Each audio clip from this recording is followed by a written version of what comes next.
some collector's editions of games that I picked up at the thrift store. And of course, collector's editions are full of all kinds of fun bits and pieces that will hopefully make some nice sounds. But the real star of the show in each of these is the art book.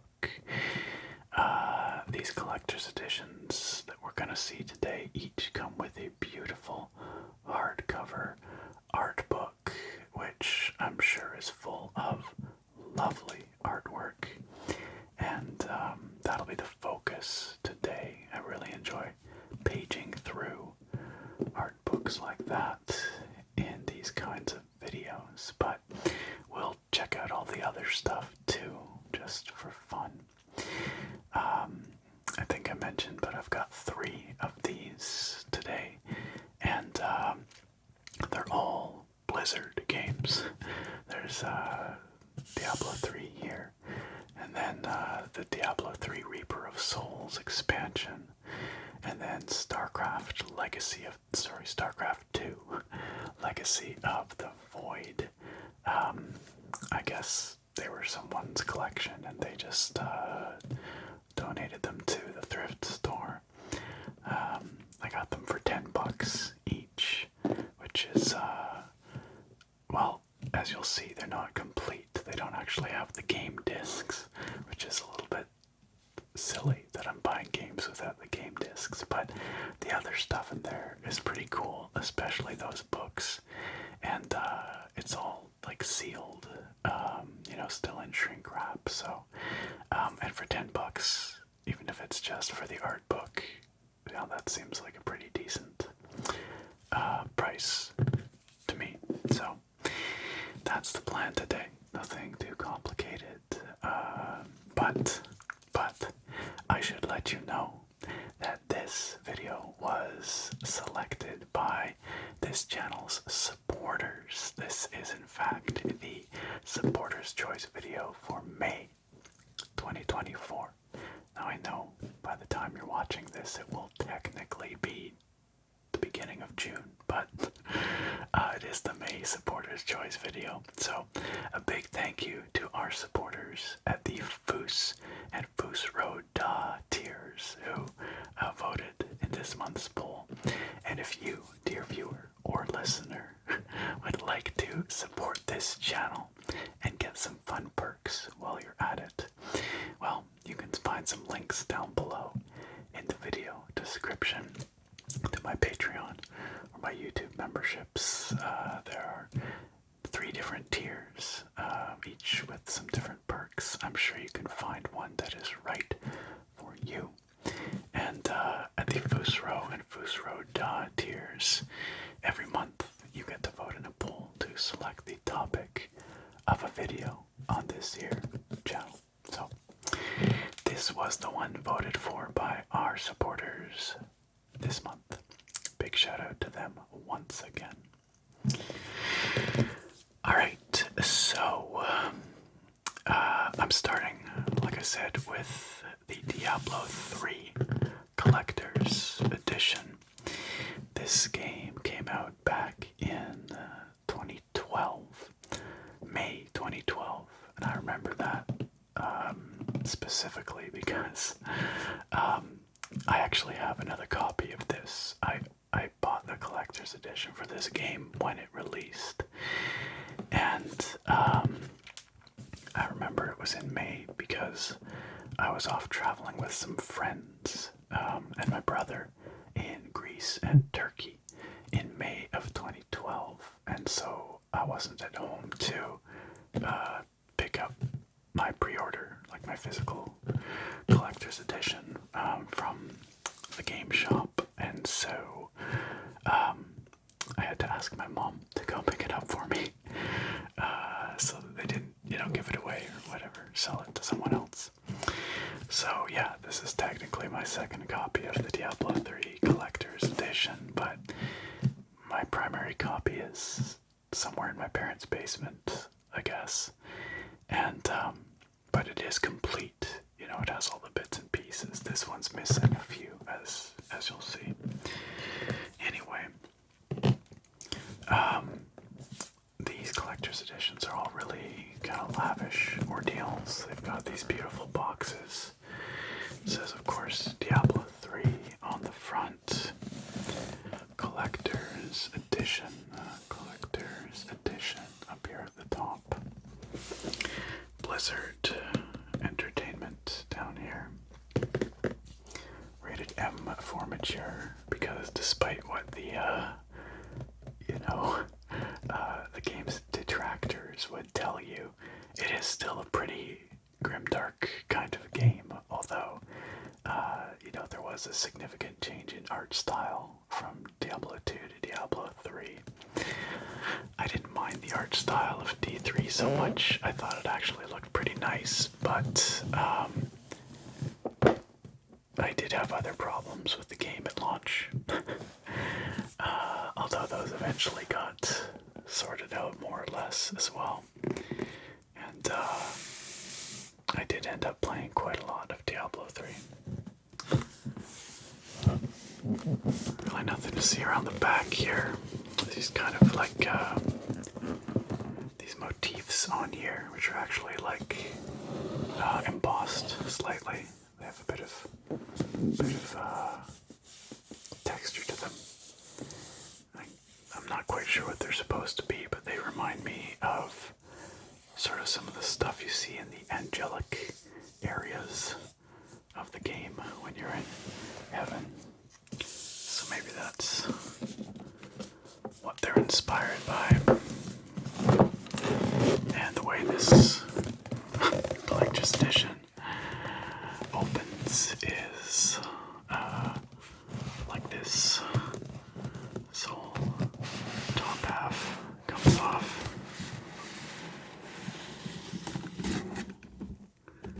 To reveal the contents. Just sitting in there, which you probably can't see very well right now because it's dark. But I'll lay this down and we'll pull them out piece by piece. Oh yeah, and then I guess sort of this angelic outer part of the box reveals this demonic sigil inside. This is, I guess, Diablo's head. It too is embossed. It's got texture to it. It's actually really nicely done. Quite something. And then yeah, inside we've got some items. Now, we're missing a couple of key things here, and I'll describe that as we go, but we do have some neat stuff. We have the soundtrack on CD. Yes, physical media, I know. This, of course, came out, 12 years ago now, so we were still very much in the age of physical media. Well, not so much for music, I guess. Even at that point, it was mostly digital, but games, lots of games on disc still. Although that was rapidly changing, and I guess it was sort of the next generation of consoles like PS4 and Xbox One that really ushered in that fully digital era for many folks. Anyway, soundtrack in shrink wrap. We'll open up all of these bits and pieces. Why not? Take a look at what's inside. Some guest passes. Anybody want a guest pass for Diablo 3? I don't think these key codes will work anymore. I'm guessing. Oh, and a WoW guest pass as well. I guess these are limited time access to the game. Or no, well, the WoW one is up to level 20. I'm pretty sure that's just anyone can do that now. You can download and play WoW for free up to level 20.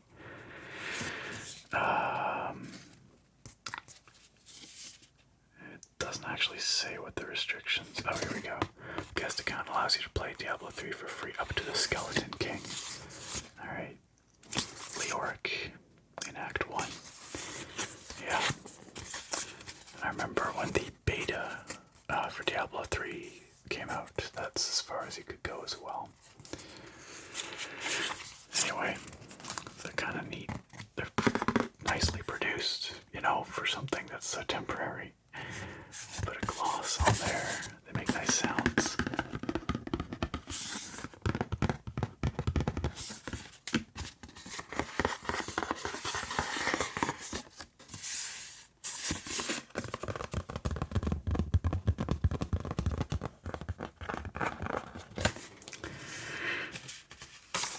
So, not really any value in those, but there they are.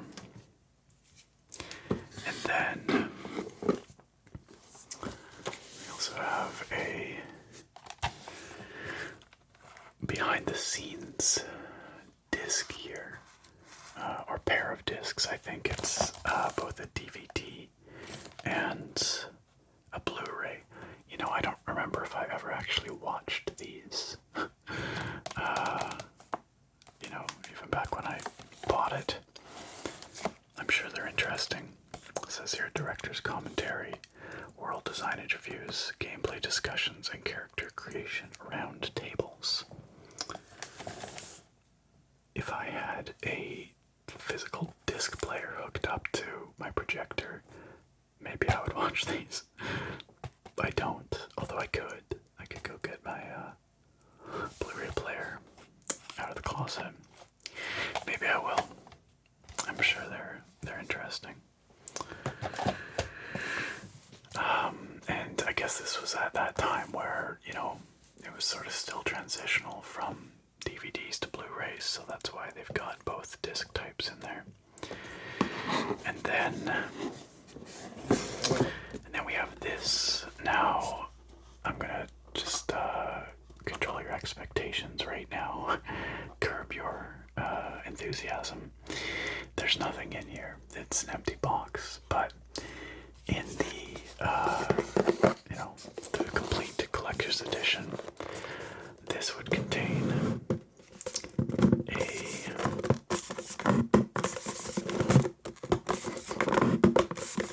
there we go. This would have contained a USB thumb drive, a little USB stick, which the USB device itself was a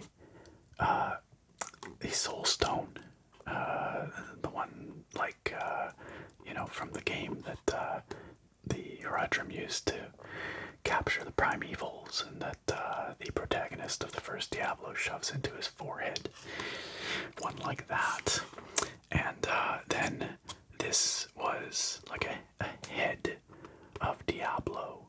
And then you would take the Soulstone USB stick and you could shove it into Diablo's forehead as like a storage stand, I guess.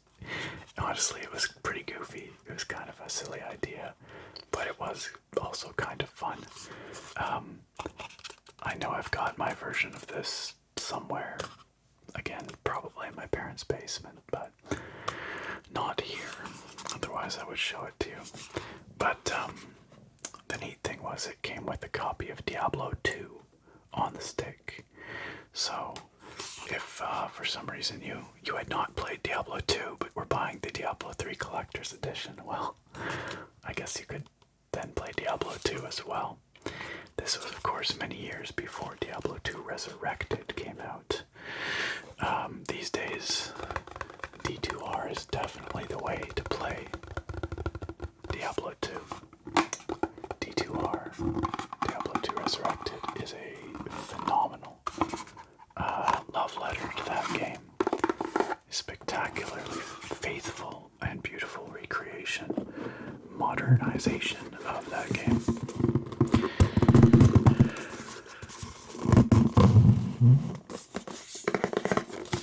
Anyway, but clearly, whoever this belonged to kept that. finally the art book, The Art of Diablo III. Like I said, I didn't mind the art direction and art style of Diablo 3. Many people felt it was too colorful and too exaggerated, over the sort of dark, gritty realism of Diablo 2. And, I kind of get that argument. I don't fully disagree, but I thought that the artists on Diablo 3 did such a good job with the direction they had, that it was really quite all right. And they nailed it. Like, you can argue as you will about the design choices and like higher level art direction of Diablo 3, but the actual art itself is spectacular. So I'm sure there's lots of lovely stuff to look at in here. I'm sure I've looked through this before myself, when I originally got it, but I don't remember what's inside really. So okay, let's put this box away, and let's just open all these up, just for funsies. Just for funsies. So let's start with the soundtrack.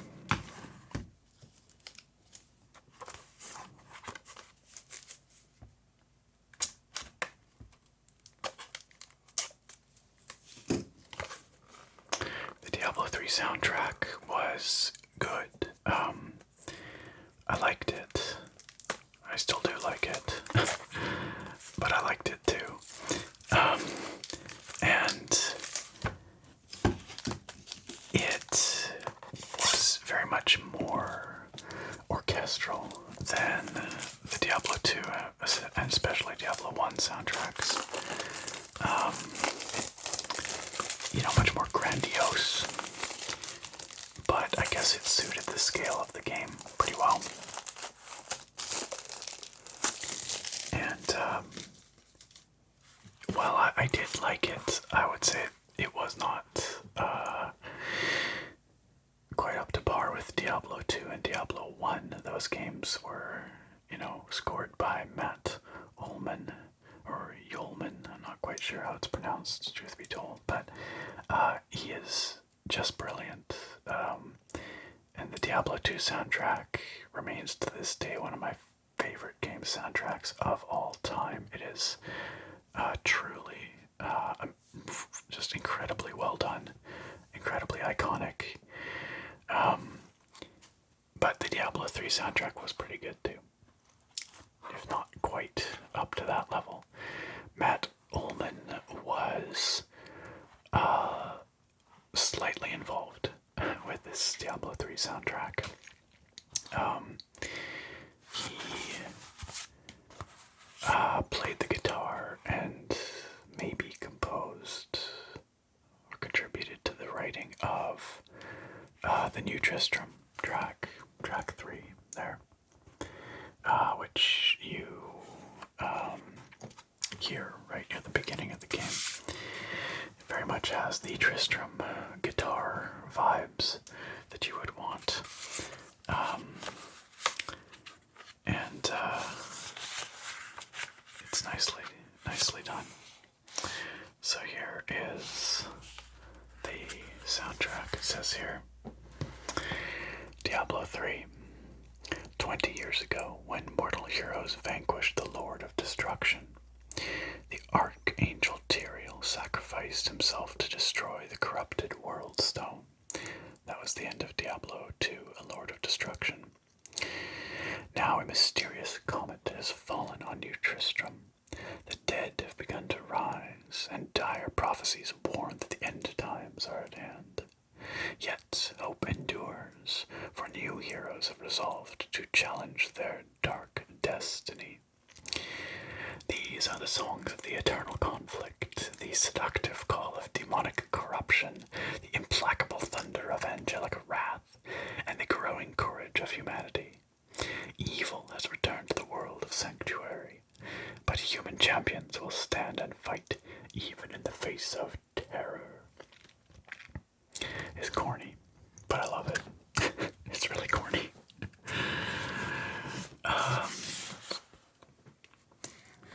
Here's this: the haunting and iconic music of the Diablo series holds a special place in the hearts of all of us at Blizzard Entertainment, as well as our players.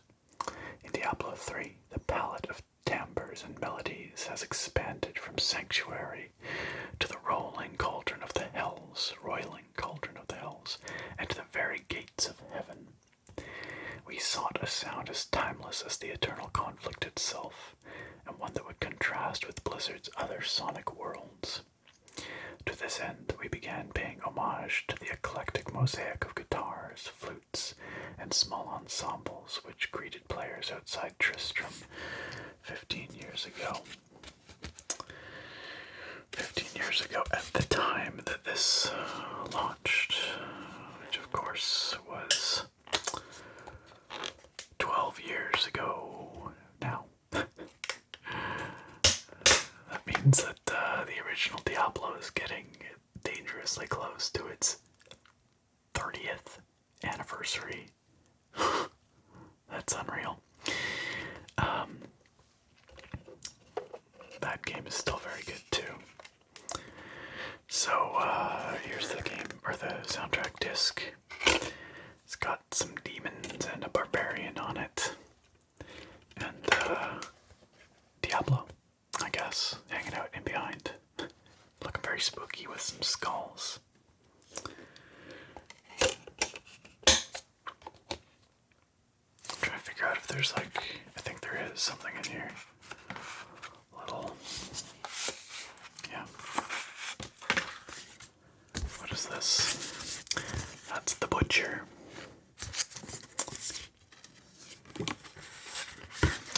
All the credits and whatnot. Composers: Russell Brower, Derek Duke, Glenn Stafford, Joseph Lawrence, Neil Acree, Lawrence Juber, and Ido Guidotti. I probably mangled that name, but special musical thanks to Matt Ullman, who, of course, as I said, wrote the first two soundtracks. Guitars and Dulcimer. He played that.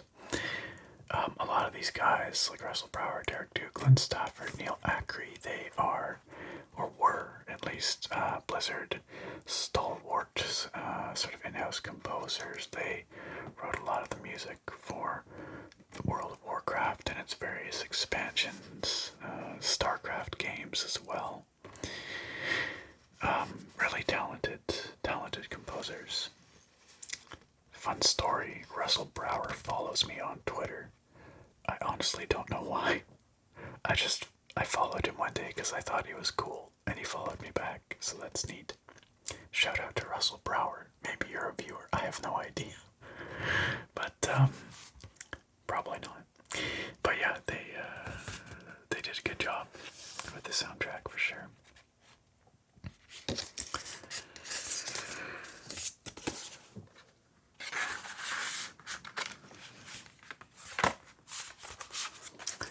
Put that aside.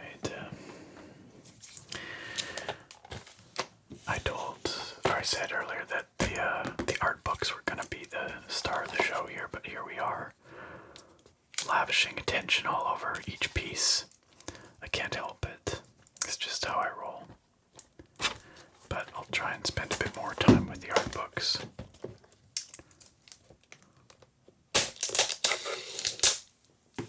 This might be kind of loud. This is the crinkly type of plastic.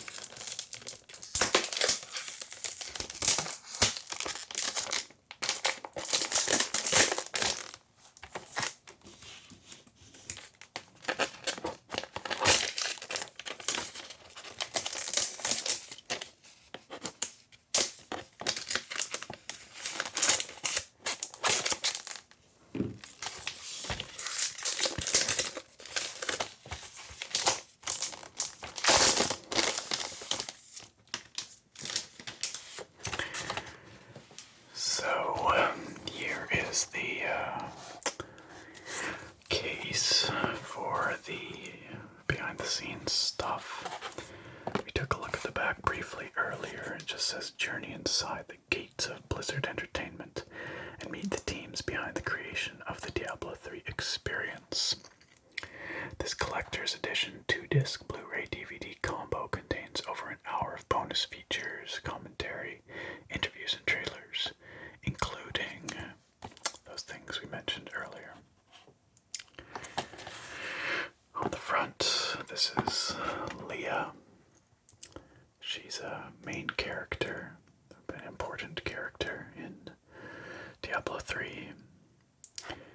And this is a screen capture from one of the cinematics in the game. Blizzard, of course, is well known, certainly was well known, maybe still is, I don't know, for their spectacular cinematics. I remember being just so blown away by the cinematics for Diablo II, Lord of Destruction, Warcraft III in particular, and Frozen Throne. Just amazingly directed, beautifully rendered. The WoW, like the very first cinematic trailer for World of Warcraft, was like a watershed moment. Like, it was so good. So I imagine that there's some talk about that in here. Maybe, I don't know. The making of those cinematics, I would guess. So here's the Blu-ray version of the disc right here. If I can get it out. There's a wizard and some demons. And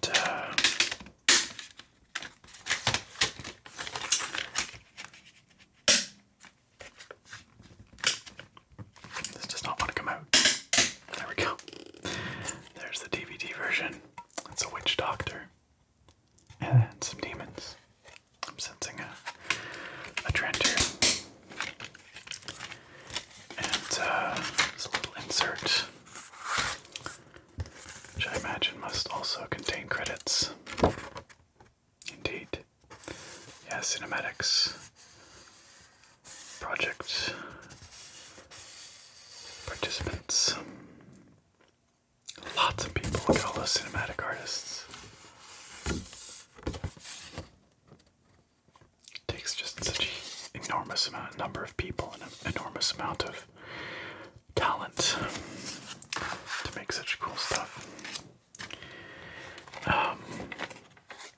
And I imagine the cinematics themselves are probably on these discs too. I'd be surprised if they weren't. Alright, so let's get to the real business here for our first box.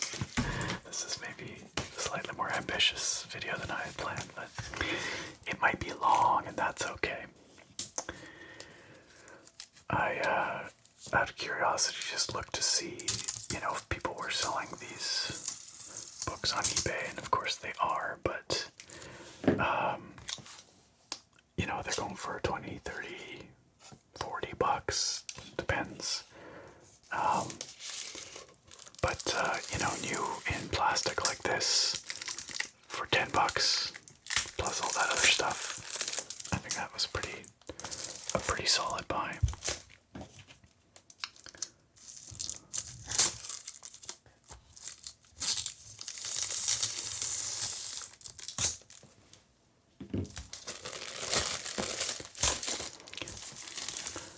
The fact that this is my second copy of this book notwithstanding, maybe I might sell this one on Facebook Marketplace or something. In which case it would behoove me to keep it in the plastic wrap probably, but whatever. I don't care that much. I'm not really looking to recoup my investment, so to speak. I just think they're cool. So here we are, the art of Diablo 3 with Diablo looking very evil on the front, and some, I don't know, demonic circles on the back. I guess summoning circles, maybe. Oops. It's got this lovely matte cover with then gloss highlights. Are you ready? It's so nice and crisp, it feels bad to open it almost, but here we go. Can you hear that spine cracking?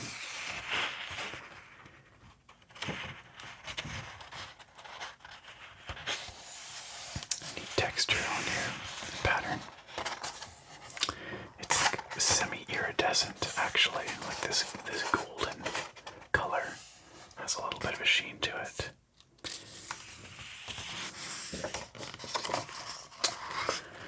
There is the world of Diablo, which has now been expanded significantly in Diablo 4, which takes place all over here. There's all the fractured peaks over here, the dry steppes area here, Scoss Glen up here, and then the heck is it? Can't remember the name of the region, but anyway, the swampy area down here.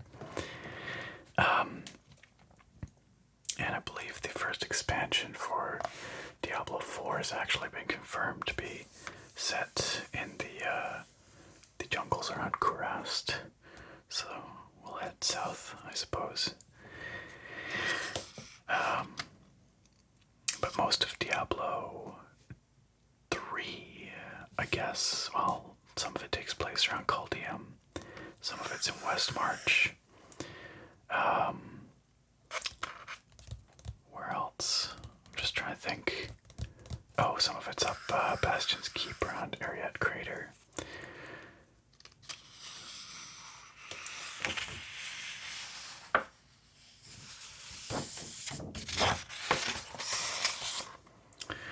So it's divided up into art for each of the heroes. Then the heavens, the hells, Act 1, 2, 3, 4, game assets, and cinematics. Probably goes without saying, there could be spoilers in here. I don't know if anyone cares for a 12-year-old game. But there we go, the heroes of Sanctuary. The Barbarian. The Barbarian, of course, was a class in Diablo II as well. Angry, smashy, brawny, from the north. My very first Diablo II character ever was a barbarian. Not my first character. Well, my first character was a barbarian, but also then when I played online, I had a barbarian that was sort of my main. I eventually got him to level 99. That was a lot of grinding. It was a lot of bail runs, let me tell you. He was kitted out in a full Immortal Kings set. I think his name was Black Tower. I don't know why I chose that. I guess I thought it sounded cool or something. But yeah, Black Tower. Weird name.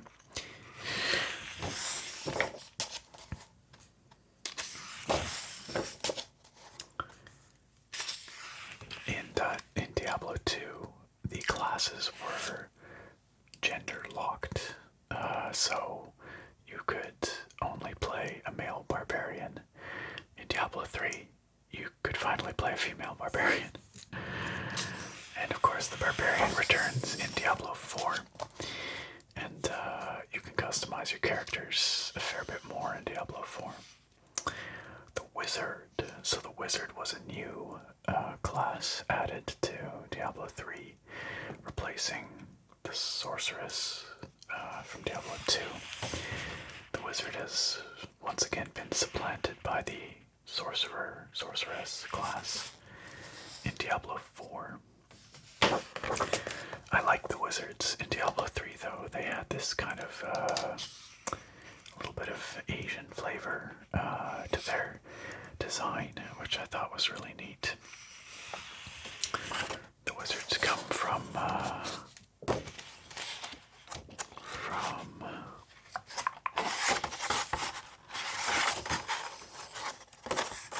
island of Shansai in the north here. Barbarians from the Mount Ariat area.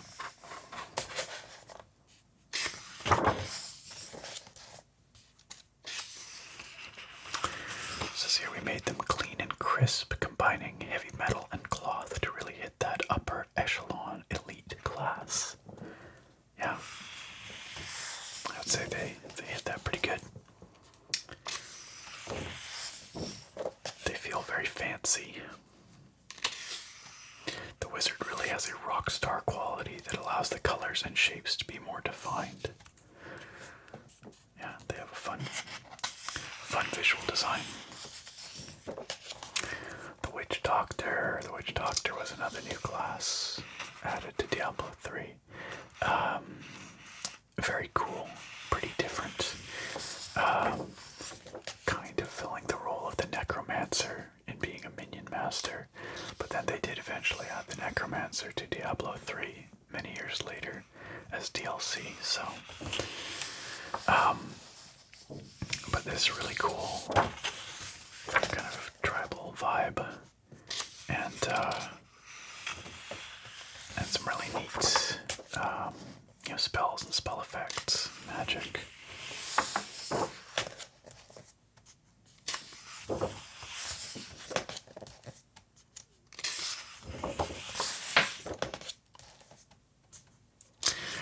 The monk was another new class added for D3.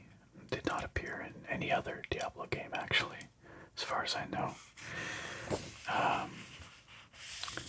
And yeah, they were martial arts specialists. Also pretty cool. I had like pretty high level versions, or like, max level characters, like pretty well kitted out characters of every class in Diablo 3. I guess I probably still do have them. I don't think they delete them. And then the Demon Hunter. Yeah, the Demon Hunter is pretty neato. Definitely like a whirlwind of ranged death. Demon Hunters got pretty crazy at endgame. Just leap through crowds of enemies and shoot out like 50,000 arrows from their crossbows and just mow everyone down.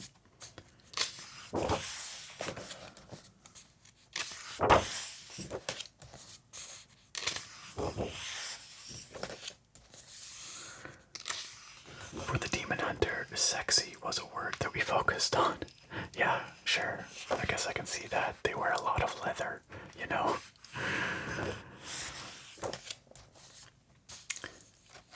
And then, we're getting to different areas of the game, but the high heavens, with all its angelic aesthetics. Tyrael, of course, a key character in Diablo 2 and 3. The burning hells. Lots of demons. You go to hell in pretty much every Diablo game. Literally every Diablo game. Diablo 1, 2, 3, 4, and Immortal. So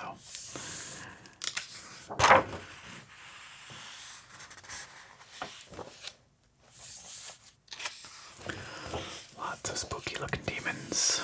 There's the Butcher, a classic. They reimagined the Butcher in Diablo 3. He did not appear in Diablo 2. Wait, is that true? Yeah. Yeah, I did not appear in Diablo 2. Sorry, I was just thinking. You fight the Smith in Act 1, who I think is supposed to be like the Butcher's brother or something. and then you fight Griswold and Tristram, but not the Butcher. But yeah, he was a infamous enemy from Diablo 1 who appeared on the second level of the dungeon in Diablo 1, but he was way OP for when you first encounter him. And yeah, encountering the Butcher for the first time in Diablo 1 is one of those moments, etched in my gaming memory. He's got this like abattoir, this like room just full of hacked up bodies, blood and appendages all over the floor and stuff, and because you're curious, you open the door to the room to see what's inside, and this burly demon just comes rushing out. He's got a giant meat cleaver, and yeah, he kills you in a few hits when at the level you first encounter him in Diablo 1. And he has like a stun lock with his cleaver, so he hits you and your character kind of flinches, and he'll just cut you down. There's lots of strategies, of course, for dealing with him and cheesing that fight if you want, but when you first encounter him, especially if you have never played the game before, yeah, it was pretty much instant death. And you have to remember, this was like the late 90s, so online guides, they were a thing, but not readily accessible. This was the days of dial-up. Anyway, they redesigned the Butcher pretty substantially for Diablo III. He became a much different looking kind of character, and the boss fight with the Butcher in Diablo III was much more involved. But somehow it's the Diablo 1 Butcher that still is the most terrifying in my memory.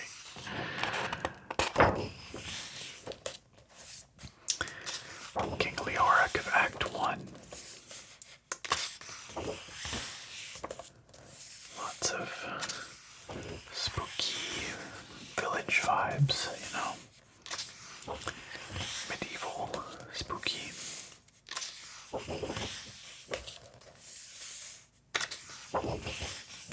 So much lovely art here.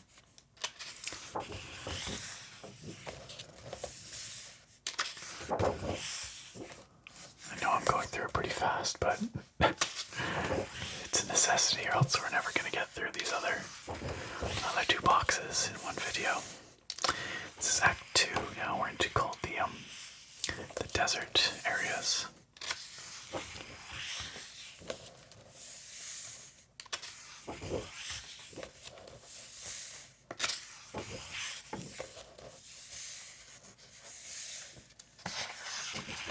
This book is really beautifully put together too. So much art in here. The amount of work that goes into games like this is just unreal. Just insane.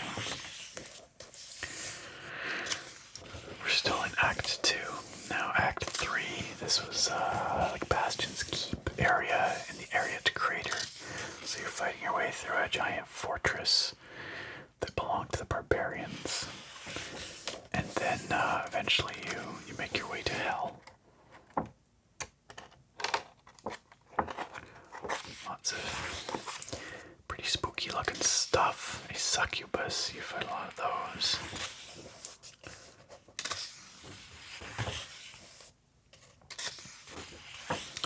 Lots of demons. Then Act 4 takes place in the high heavens, which is being invaded by hell. Once again, spoilers I guess, but the whole story of Diablo revolves around the eternal conflict, which is the never-ending war between heaven and hell. And Sanctuary, which is the world of mortals, was, at least in theory, created as a sanctuary, a place to get away from the eternal conflict.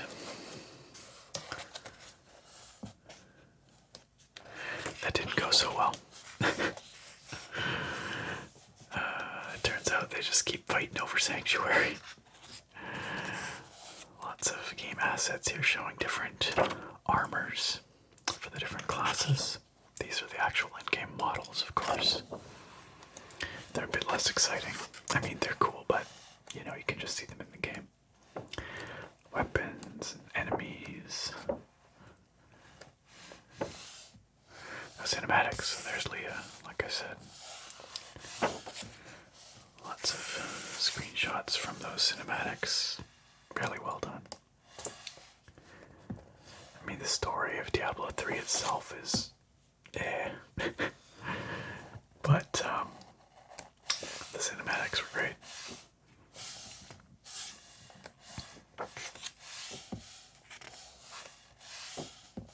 Deckard Cain, our old Roderick friend, the first fellow you meet in Diablo 1. Well, not necessarily, but he's hanging out by the well in the middle of Tristram. You go up and you talk to him and he says, "Hello, my friend, stay a while and listen." And of course he's with you all the way through Diablo 2.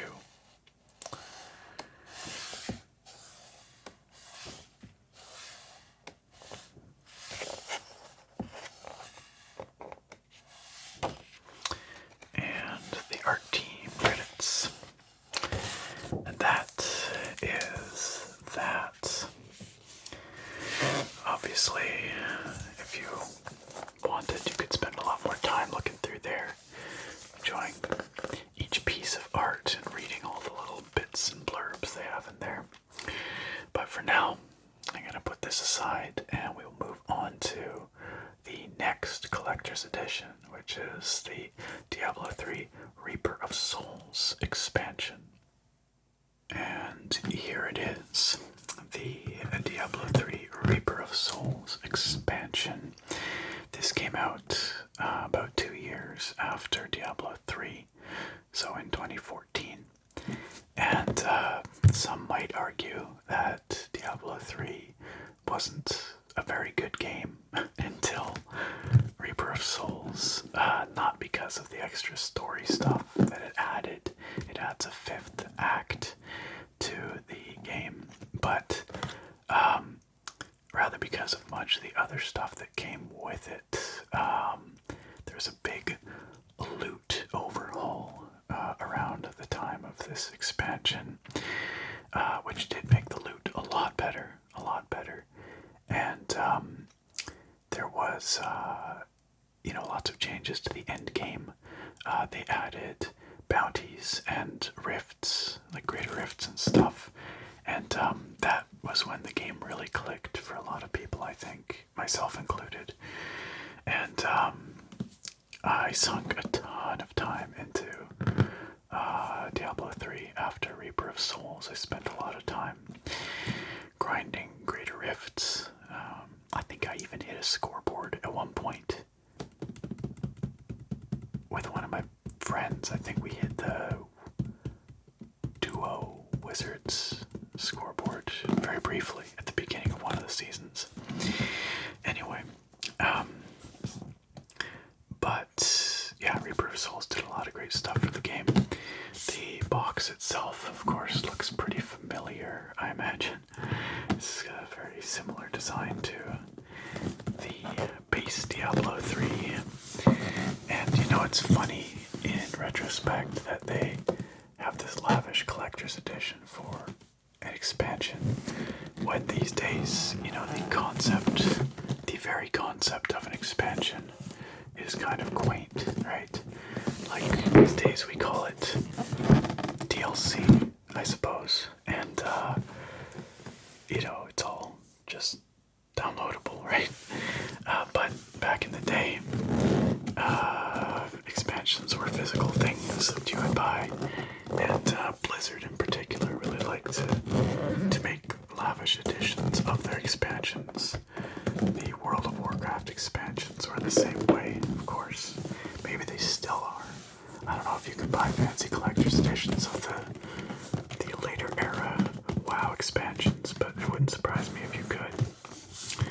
So, Reaper of Souls has this very, Baroque kind of aesthetic. And, but, dark and spooky. as you would expect of Diablo. I'm just gonna remove this here, over here.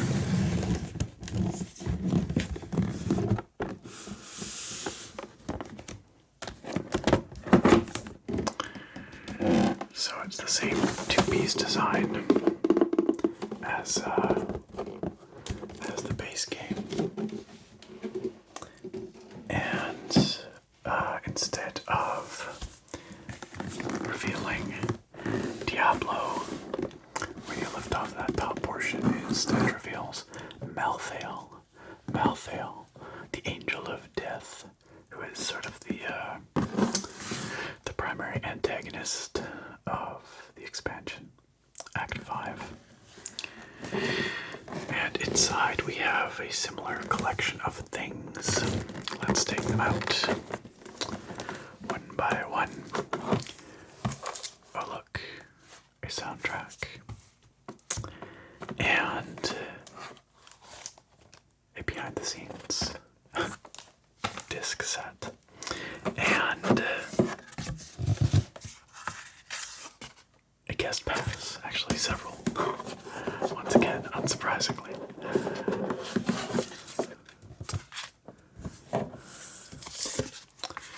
And finally, the art book. Now, there was one other item that came with this collector's edition, and I should clarify, I did not buy the collector's edition for Reaper of Souls, so I don't have another copy of this.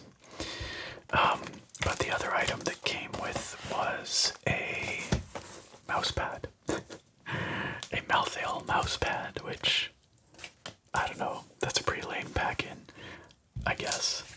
Like, well, maybe it was a bit less lame back in the day. I did use a mousepad. Now I feel like everyone uses mats, desk mats like this. It's very much in vogue these days, but mouse pads were the thing for many years. Now, these guest passes are actually a little different. There's a WoW guest pass like the other one, but look at that, free cards in Hearthstone. I have no idea if these codes still work. I don't play Hearthstone these days. That would be hilarious if they still worked. It's possible whoever owned this previously already used those codes too. I don't know. But if any of you would like to try, see if you can get a few free packs in Hearthstone, you're welcome to give it a shot. Let me know down in the comments if it works. I would be curious to know. A Starcraft II guest pass. And another Diablo III guest pass. My guess is none of those are worth anything anymore. Or, they're not useful. They're not functional. Worth noting that these collector's editions, both Reaper of Souls and the original, or the base D3, they did come with a variety of digital exclusive items as well. I think you got some special cosmetics in Diablo 3, some like character portraits in Starcraft II. I think you can get like a unique pet in World of Warcraft or something, and maybe a card back in Hearthstone. Unfortunately, those items have all been, used. They would have been, given as codes, I guess, contained within the case with the game discs and stuff. But again, we don't have the game discs here, and we don't have those codes. I'm sure those were used long ago, and so that's a bit of a bummer. But what you gonna do? Again, I didn't buy this for those digital items. Mostly bought it for the books. But let's take a quick look at each of these once again. And see what we've got. interesting that they go and do this whole thing, you know, the same kind of treatment for the expansion, when there's, well, I was going to say there's like less to draw from, just in terms of content. There's fewer songs, there's less art, you know, there's probably less development time to talk about in a behind the scenes, but you know, they still managed to pack 22 songs onto this soundtrack. And yeah, the Reaper of Souls soundtrack was good. I remember it being a lot of strings, like a lot of, I don't think Baroque is the right term. I think it's romantic, maybe. I don't know what the style is, truth be told, but it's, you know, it's pretty similar to the base game stuff, but a little more, yeah, strings and sort of chamber orchestra feeling. Is that even a thing? Chamber orchestra? I don't think so. I'm just making stuff up now. Anyway, here's the soundtrack disc. There's Malthael. We had Diablo there previously. What does it say? Let's read. They probably describe a lot more eloquently what I was trying to say. Our musical journey began with the recording of a single violin, searching for music that would embody a personal quest, the commitment the hero was to undertake in Reaper of Souls. The score shifts from intimate to expansive and back again. Moving forward from the previous chapter, Diablo's orchestral music moves as well, from the concert hall to the church, a deconstructed church. The orchestral forces were arranged around the altar in a centuries-old formation, and the singers were divided into two small choirs on opposite sides, facing one another. It was there that the glacial crescendos and martial melodies, from the cacophonous to the consonant, were born, guided singularly by the conductor's baton. Who writes this stuff?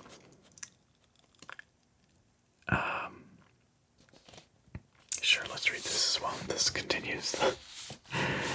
Reaching out towards the musical unknown required the most contemporary forms of musical notation in recent times. The symbols looked only vaguely familiar on the page, more akin to heraldic runes than to conventional music. Someone had fun writing this. This is so silly. Yet they coaxed from the musicians a predictable and intended chaos. Aleatoric yet controlled, atonal yet melodic. The Diablo orchestra, shadowed by ghostly reverbs and twisted reflections, wove the music that can only come from the world of the Nephilim. From the most intimate and solitary moment to the full orchestra and choir joined together. The music in this new chapter of conflict serves to both inspire and horrify, immerse and repel.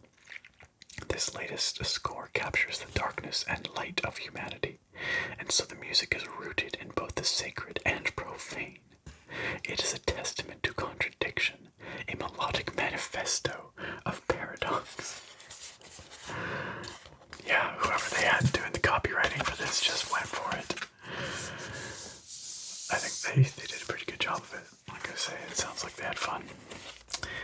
So let's see. Composers, once again, Derek Duke, Neil Ackrey, Joseph Lawrence, Russell Brower, Glenn Stafford, Jason Hayes. So pretty much the same crew. I do not think that Matt Ullman had any part in this soundtrack. Doesn't look like it. Recorded at the Bastille Chapel. Wonder where that is.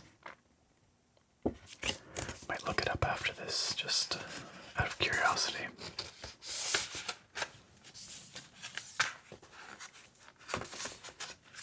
To give a little story recap there, of course. And we'll take a quick look at the discs.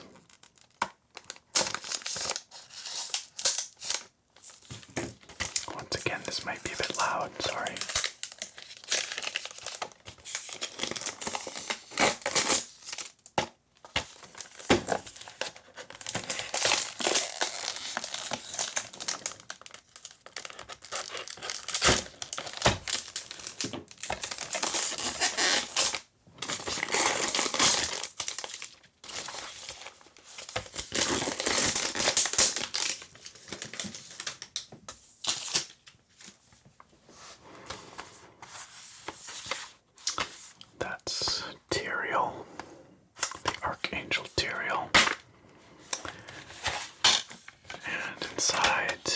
Malthale. Once again, we've got the Blu-ray and the DVD.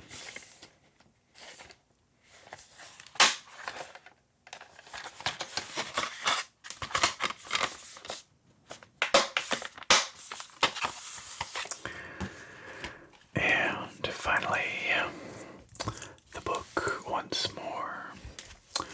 Let us free it from its plastic shackles.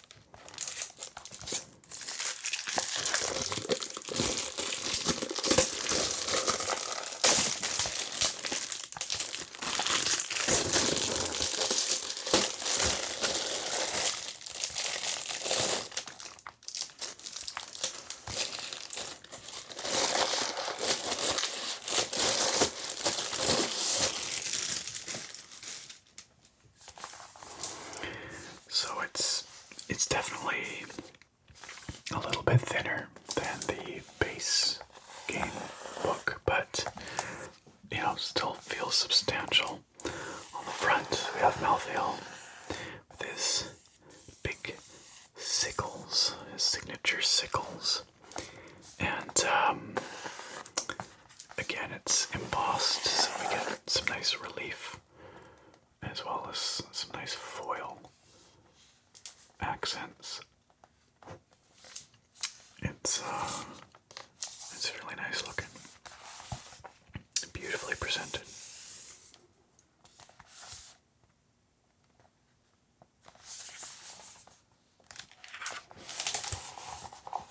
Alright, let's flip through it.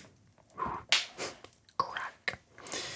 We again have this like slightly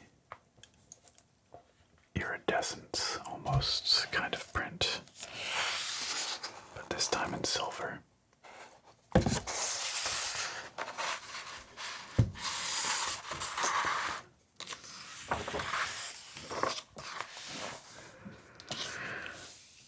Split into the different chapters of Act 5.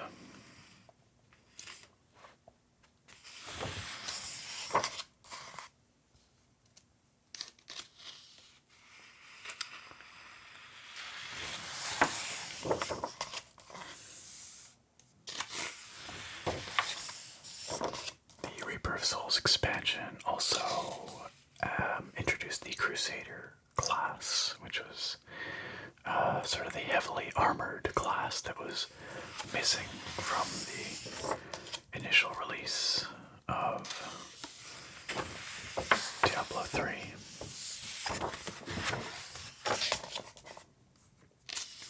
Crusaders look really cool, and they're pretty fun to play. I also have a pretty what was a pretty well geared Crusader. I've not played Diablo 3 for years though, so probably not so well geared anymore. But once upon a time, pretty good. Malthale once again.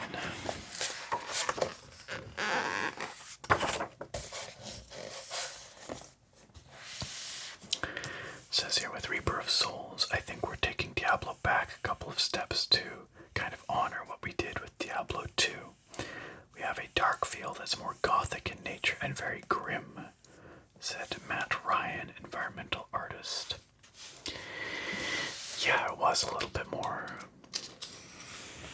I guess, Victorian Gothic, you know. But, still very much in the Diablo III style of art design. Diablo IV, of course, really went back to that very realistic, high contrast, dark and gritty, grimy Diablo II look.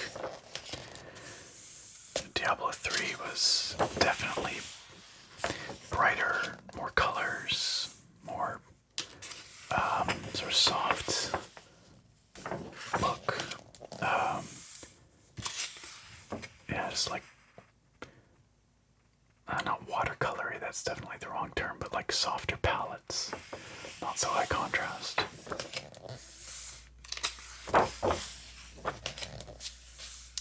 Yeah, these little guys. Oh. I think that's supposed to be separate. I feel like this is just pages of the book that just popped out of the binding. That's too bad.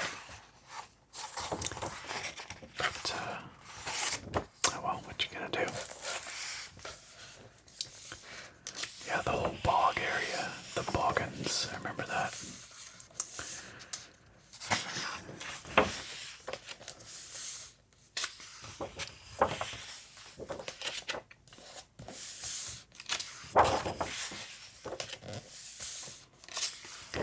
I wonder if it gets tough after a while for artists to come up with just more fleshy demons. Like, how many weird fleshy demons can you possibly come up with?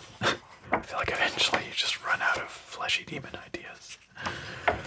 There are lots of them in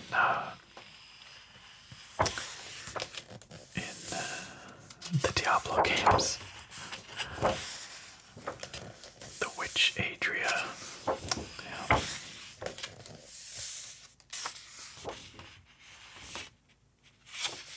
It says here, in a game like Diablo, your hero should feel as though they are on a descent. Each area should feel more gothic and terrible than the last.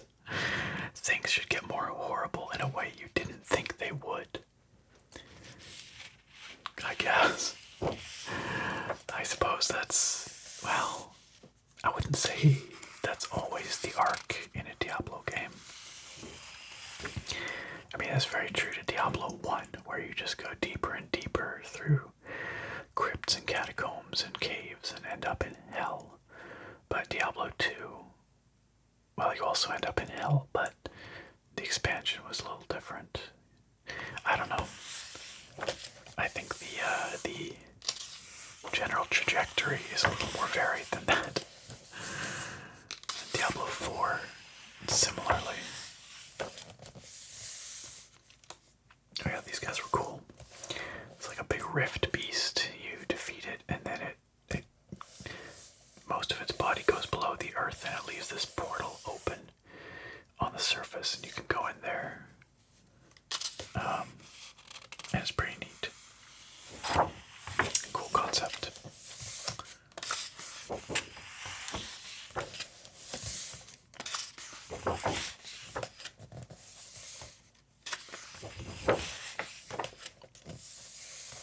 Slicey dicey boys.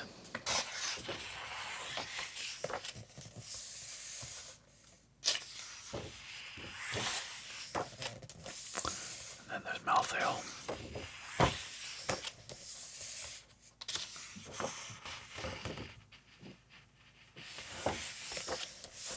Piercing the veil.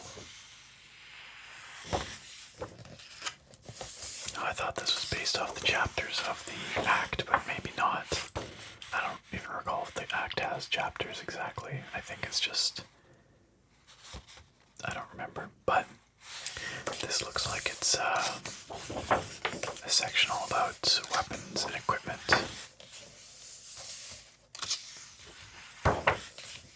similarly, I feel like you would, I don't know, I would really struggle to come up with new and cool looking weapons after having designed however many hundreds of them, I guess. I mean, I understand they have teams of people doing this, so it's not one person designing every single weapon, but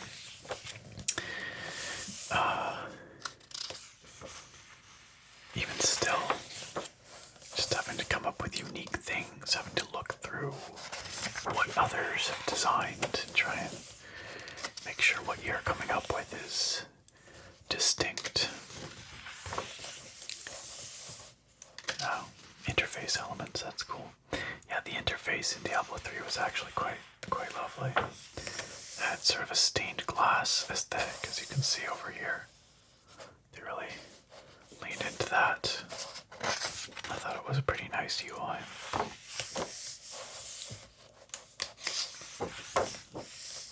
And here's the cinematics.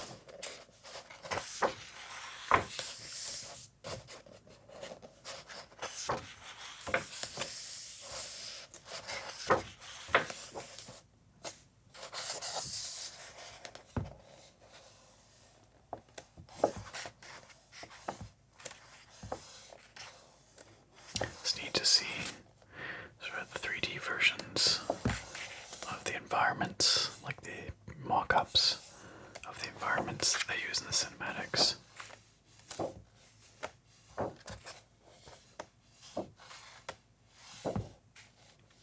Some of this stuff looks almost Protoss tech, like something from Starcraft, you know, which, conveniently enough, we will be looking at in just a moment. Just a moment.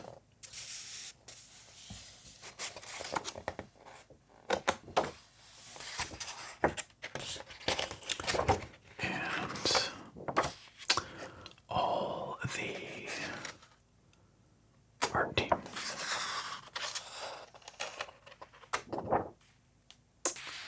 Pretty awesome. This book provides a unique 4D experience of the artwork through the Blizzard AR viewer for iOS or Android. What? Download the Blizzard AR viewer and follow the instructions whenever you see the symbol above on a page. He's telling me that all the way through here, there are pages with that symbol, and there's like a mobile app that will like make stuff pop out of the page. Oh yeah, look at that. I wonder if that app is even still available. I might actually go check. Not right now, but afterwards. Just, again, out of curiosity. I'm just kind of curious what it is that it does. It's probably pretty corny, but anyway, that is the collector's edition of Reaper of Souls, minus the game discs and the mousepad. A shame, to be sure, but we will survive.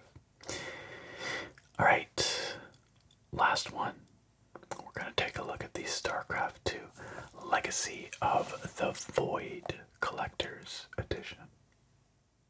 And here it is, Starcraft II Legacy of the Void Collector's Edition. Kind of a similar design, but a different layout and shape. It's still got the two pieces that separate like this, but it's wide and flat instead of tall, like the Diablo III ones. Legacy of the Void was the third and final standalone piece of the Starcraft II trilogy. It came out in 2015, I believe.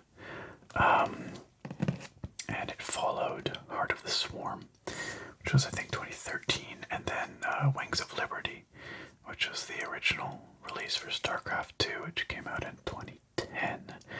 That was, of course, the following the Terran campaign. Heart of the Swarm followed the Zerg, and then Legacy of the Void follows the Protoss. Now, I must admit, ironically, I don't actually own Legacy of the Void, the game. For whatever reason, I just never bought it and played it. I played through Wings of Liberty, and I think Heart of the Swarm, although I don't know if I ever finished it. But I just never bought Legacy of the Void, which is really silly. I should probably just buy that, like, the next time Blizzard has a big blowout sale on Battle.net. I should just buy and play through Legacy of the Void, because I enjoyed Starcraft II a lot. Like, it's fun. I like the setting and, the gameplay. Classic RTS. But anyway, the irony being, yeah, I don't actually own the game, but now I have the collector's edition box. Once again, incomplete, so it would have been nice if the game discs were in here and a game code that I could use, but they are not. So I'm sure it's probably available for like next to nothing on sale sometimes. But we got a cool box here. We've got this very Protossy looking thing going on here. And of course that wraps right around on the back as well. Shiny gold and blue. Those Protoss colors. And just like the Diablo Collector's Editions, it opens like so. Like that. And inside we have actually fewer items than the other ones. Here we have, well, essentially the same things, really. We've got a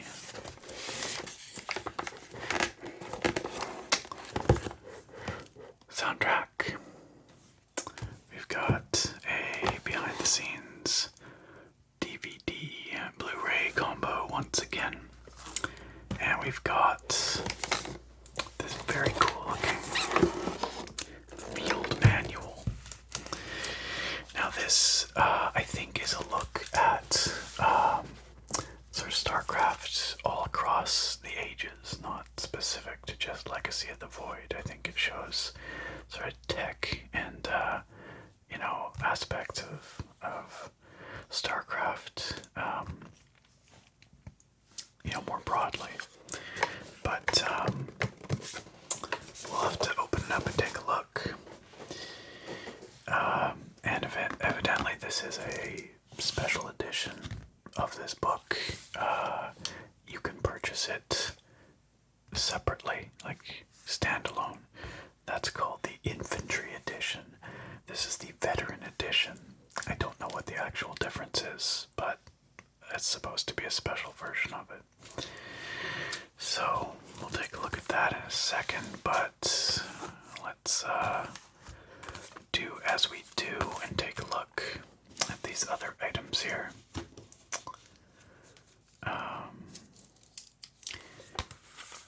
Having not played Legacy of the Void, I couldn't really tell you if the soundtrack's any good, but it's, probably done by some of those same guys that we saw on the Diablo III soundtrack, and they are all really good, so I suspect it's pretty solid. Some of those same guys also, wrote the music for the original Starcraft, which is extremely iconic, so yeah, they know what they're doing for sure. We got 21 tracks, ending with My Life for Ire. We stand ready. They're just taking names from the unit callouts. I find that amusing. Alright, so we got some insights from Jason Hayes here. The first game I worked on at Blizzard Entertainment Starcraft in 1998. And the first piece of music I wrote for Starcraft was the Protoss briefing room theme that would play while a player received instructions about an upcoming mission. I distinctly remember being inspired by the enigmatic Protoss race, with its wondrous advanced technology and the ability to communicate through telepathy. Most of my earliest efforts at Blizzard were centered on the story of the Protoss, so it has been a thrill to come full circle with this gripping conclusion to the epic Starcraft II trilogy, Legacy of the Void, which focuses on the Protoss. Although they are alien to us in many ways, they have always felt spiritual to me, both in the way they can experience each other's emotions, and also in their high ideals and sense of honor. With that spirituality in mind, we gravitated towards the lyrical use of choir, just the beauty and harmony of the connection that Protoss can share through the Kala. We also featured tubular bells, which have a legacy of being used in church towers, and we incorporated synthesizers to denote the Protoss's highly evolved engineering. Additional ethnic wind solos were performed by Pedro Eustache. Finally, to tie it all together and add emotional depth and power, we recorded an exquisite 86-piece orchestra. With this soundtrack, Mike Patty, Neil Ackrey, Glenn Stafford, and I have attempted to capture the evocative and mysterious nature of the Protoss while expressing the game's dramatic story. In Legacy, the Protoss make their final stand against an insidious evil, fighting to hold on to an increasingly desperate hope that one day they might return to a glorious time when Protoss culture shined like a constellation. In the midst of this struggle, they must embark on a journey to discover their true nature. Hope you enjoy the music. I'm sure it's really well done, like I said. Wings of Liberty and Heart of the Swarm both had great soundtracks too, so we've got a Protoss dude here, unsurprisingly. And as we read there, that's kind of spooky. This is definitely some of the same guys. Jason Hayes, Mike Patty, Neil Ackrey, and Glenn Stafford. A smaller production overall, it would seem. Just based on the number of credits there.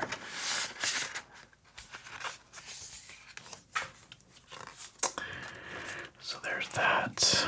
And then this case is a fair bit smaller, thinner than the ones for the Diablo games. But maybe that's necessitated by the shape of the box, I guess. Everything seems to be a bit flatter or wider in this box. So a behind the scenes situation again. And once again, the DVD and the Blu-ray don't get any insert with credits or anything. This definitely feels, a little bit more sparse. But that's okay.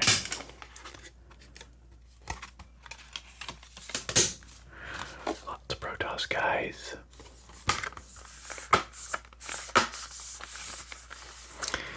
I've heard tell that the story of Legacy of the Void gets very ridiculous. That it really becomes quite anime at some point. Which, you know what? I'm here for. Though it's probably pretty fun. I really ought to play it. And then, of course, the field manual. Nice Space Marine armor on the back there. Let's open it up and see.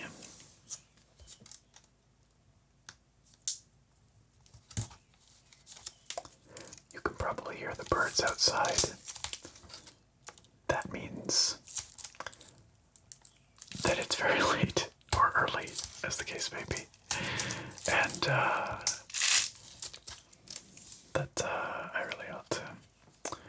wrap up the video, but we're gonna do this book justice. Hopefully, you find the birds pleasant. They really do start early around here, especially in these summer months. Well, it's not quite summer yet, but as we approach the longest day of the year,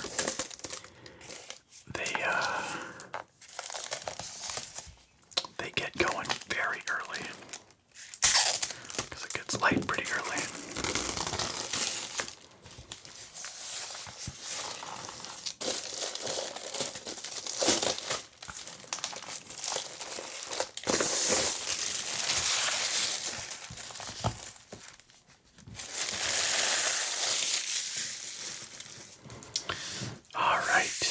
Classified, it says. Well, guess we've got special access. We are veterans after all.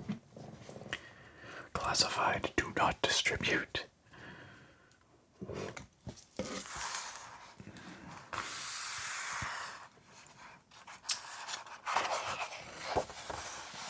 Another kind of lustrous silver frontispiece here. Field manual.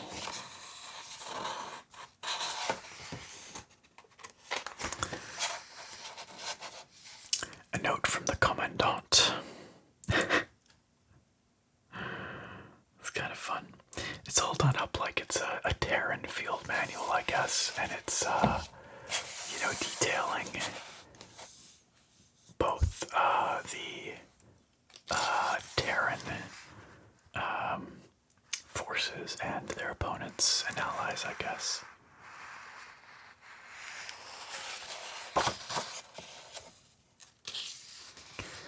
Chapter 1, Terran. Chapter 2, Zerg. Chapter 3, Protoss.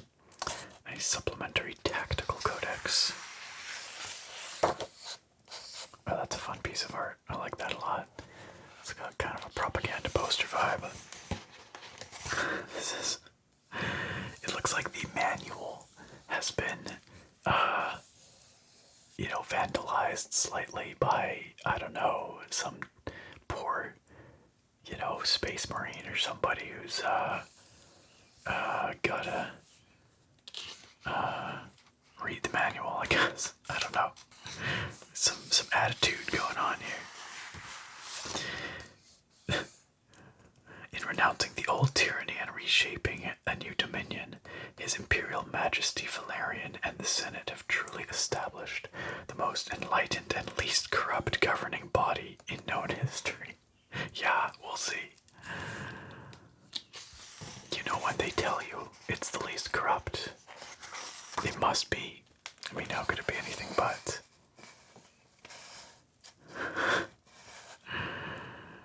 The notes in the margins are definitely kind of fun. Got the Marine here. The Fire Bat. The Marauder. Absorbs sweat, gets moldy, so nasty.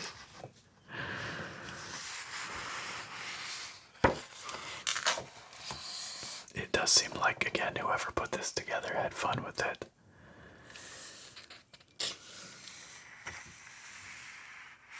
No ass armor, poor bastards. The Reapers lack ass armor. The Ghost. Specters. Then buildings. Barracks. Home sweet hell. Yes, this is definitely supposed to be a field guide that belongs to a Marine. Holy crunchy crap. What REMF wrote this garbage? Safe, comfortable staging point for Marines in the field. Goofy. Command Center, SCV. Engineering Bay and Armory. Factory. Vulture. Widow Mine. Cyclone. Hellbat, or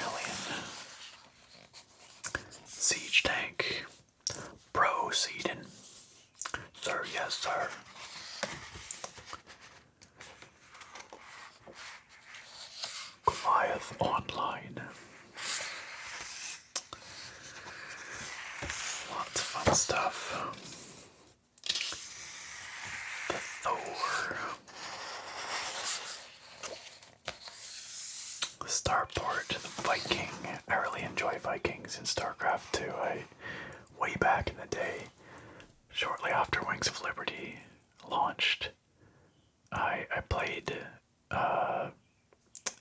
competitive SC2 online a bit. I was always trash, but I don't think I ever escaped silver.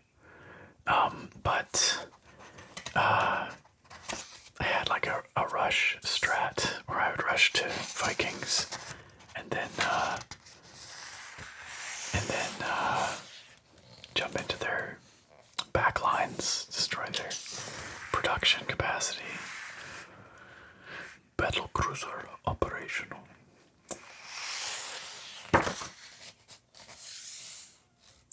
Medivacs, science vessels. Banshees and Valkyries.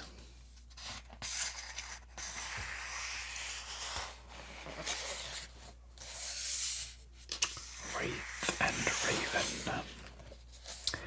Missile turrets. Perdition turret. The bunker. Psionic tech. And onto the Zerg.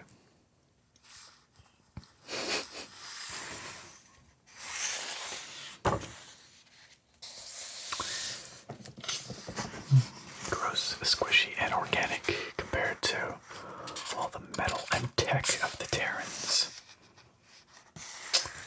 Zerg infestations. Zerglings.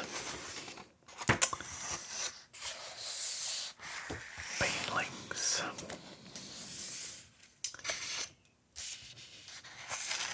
Roach. Ravager. Hydralisks, perhaps the most iconic Zerg.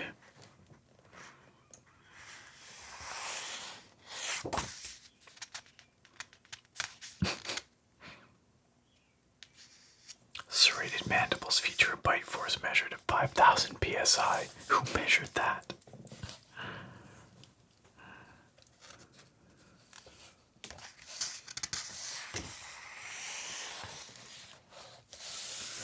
Lurkers and drones. Man, drones are scarier looking than I thought. There's a spooky mouth. Some buildings, so to speak. Hatchery, spawning pool. Zerg Queen. Overlords. Spawn more overlords. Overseers. Evolution chamber. Infestor. Ultralisks. Badass. Scary. Defilers. A swarm host. Spire. Corruptor. You know, it occurs to me that the Veterans Edition is probably the one with all of this stuff in it. I bet you the regular edition doesn't have all these notes in the margins. Flap, flap, flap, flap. Yeah, I bet you that's exactly what it is. Mutalisk. Broodlords and Guardians. Scourges. Kaboom. Devourer. Viper and Leviathan. Spine crawlers and spore crawlers. Nidus network. Gross worms. And onto the toss.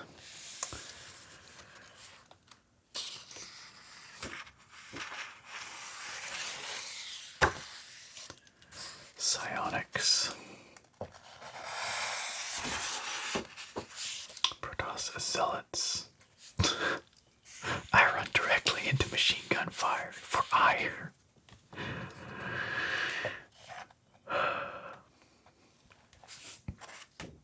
Goofy. my life for hire. The Marines are happy to oblige. Yes.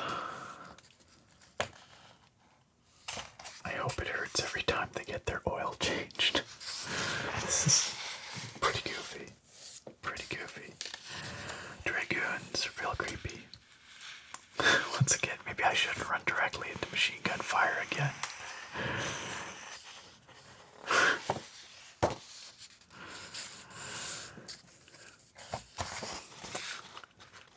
Can we reprogram these? I want one as a pet. Gateways, pylons, cybernetics core and forge, mothership,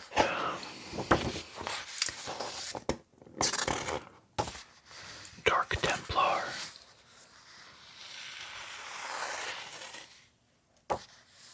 Archon, magic.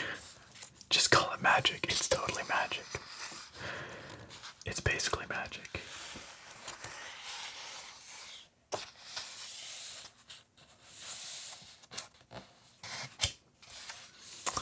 It would have been fun to be the person who got to go through this thing and write all this junk in the margins for this version.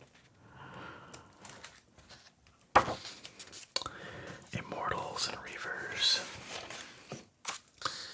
Colossus. They're pretty cool. Warp Prism.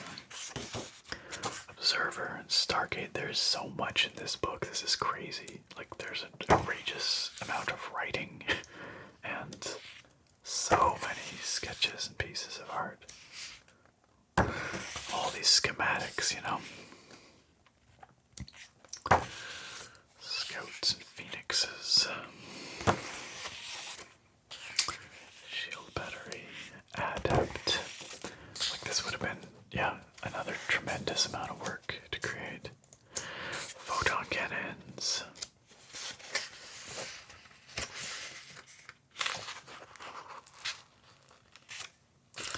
Now what is this? Something else classified. Oh, there you go, that's cool. We get this, like, whole pull-out page situation here. Let me show you. The Spear of Adun. That's awesome. Look at that huge, huge schematic. It says here, it can't be that big. No way. That is super cool.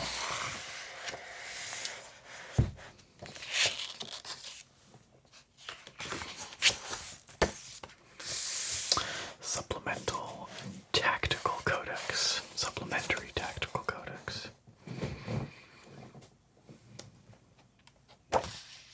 It's a timeline.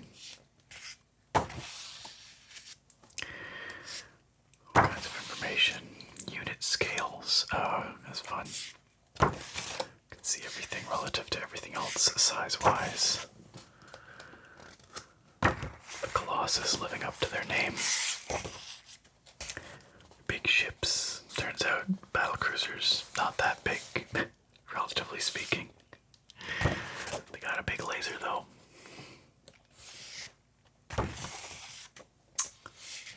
Backgrounds on the different races. Protoss physiology and factions.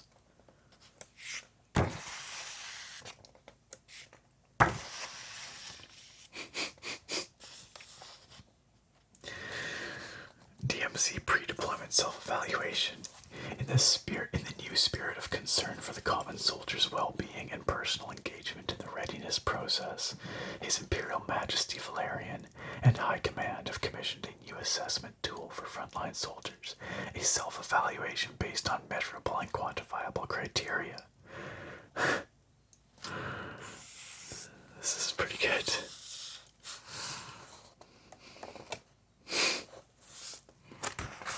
Pretty silly. Oh, look at that. We get a Starcraft II Legacy of the Void Collector's Edition special message, which is actually quite difficult to read depending on how the page is angled because it's on shiny paper. So So I guess this section is unique to this edition, the Veterans Edition.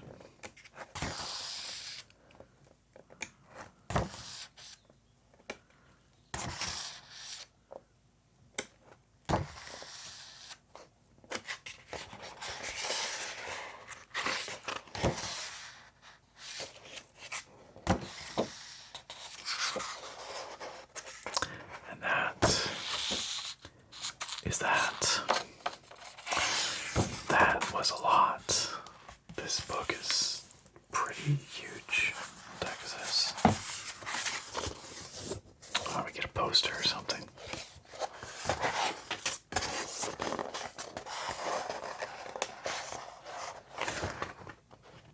Yo, that's cool.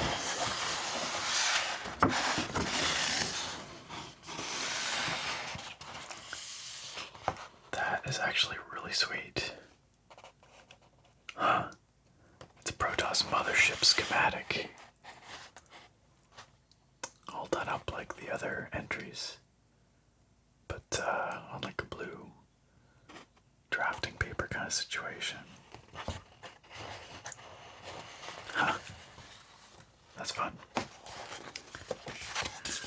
Nice heavy paper.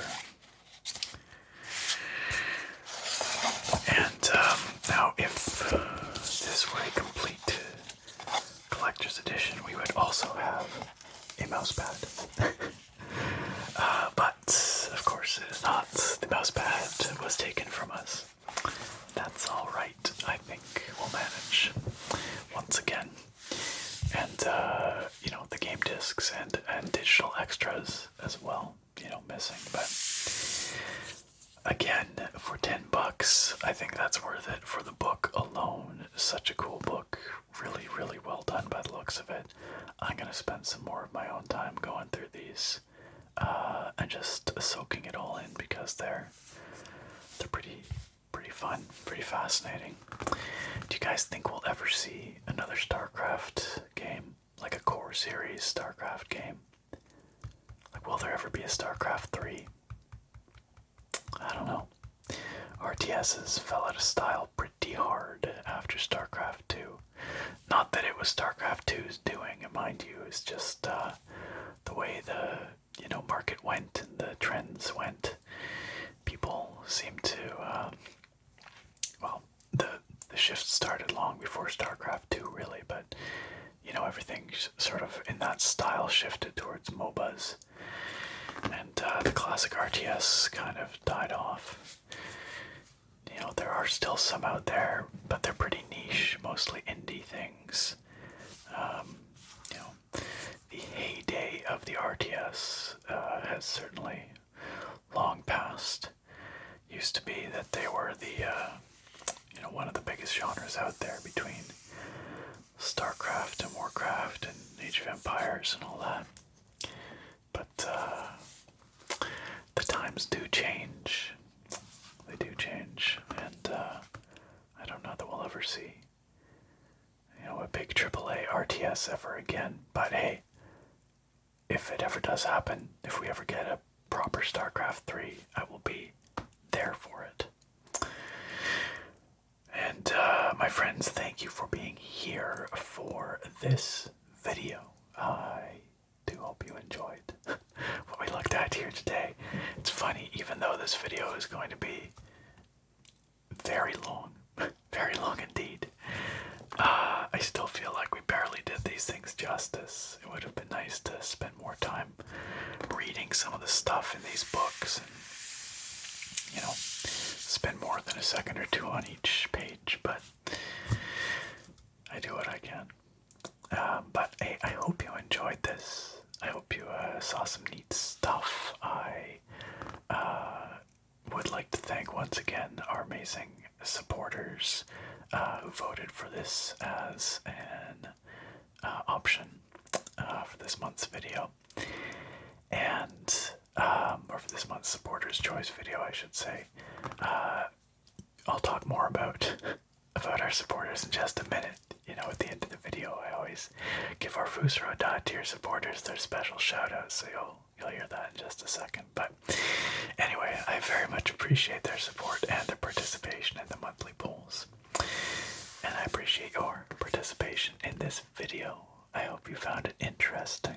I hope you found it relaxing. And I look very forward to having you back here next time. Farewell for now, my friends. But wait, there's more. As I promised, here is the part where I give special thanks to this channel's amazing supporters. And I know I already gave thanks to the supporters, but this is special thanks. And because we've talked about the Patreon and the YouTube memberships in this video already, I will not belabor the point other than to say that at the Foos Row tier, those very special supporters, they get a spoken shout out in each of these videos, every single one of my videos, to be clear.